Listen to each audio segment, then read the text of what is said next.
వేలాగ్రో company technical advisor. నా పేరు సయ్యద్ కాసిం బాబా. ఇప్పుడు ప్రస్తుతము గురిజాల మండలంలో ఉన్నాము. అందరూ నర్సరీలు వేస్తున్నారు. నర్సరీలో కోకోపిట్లో ఏం కలుపుకోవాలని సందేహాలు చాలామంది రైతులు అడుగుతున్నారు. ఇక్కడ ప్రస్తుతం మనము చెంచయ్య గారు నర్సరీ నడుపుతున్నారు. ఈ నర్సరీలో మనం కోకోపిట్కి ఏమేమి కలిపామన్నది మనం నా రైతు మాటల్లోనే విందాము. చెప్పండి అన్న. మేడికొండ చెంచయ్య అండి.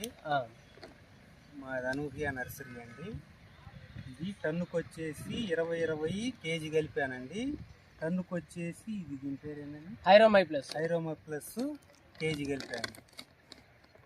ఇది మీరు వింటున్నారు కదా, నర్సరీ రైతు సోదరులు ఏం చేస్తున్నారంటే 319 కానీ అలాగే వ్యామ్ ఇలా రకరకాల మందులు కలిపి హ్యూమిక్ యాసిడ్ అని ఇవన్నీ కలుపుకోకుండా ఏం చేస్తున్నారంటే డైరెక్ట్గా కోకోపిట్లో మనకి 1 టన్ను వేలాగ్రో రికమెండేషన్ ఏంటంటే 1 టన్నుకి 320 1 కేజీ, అలాగే హైరోమై ప్లస్ అనేది 1 కేజీ 1 కేజీ టన్నుకి కలుపుకొని మనం కోకోపిట్లో వాడుకొని ట్రేలో నింపుకుంటే ముందుగా ట్రేలో వేరుకుళ్ళుడు కానీ అలాగే మొక్క ఎదుగుదల కానీ ఇలాంటి ఏమి సమస్యలు రాకుండా ముందుగానే పరిష్కరించుకోవడానికి మేము కోకోపిట్లో మాత్రం ఇది రికమెండ్ చేస్తున్నాము.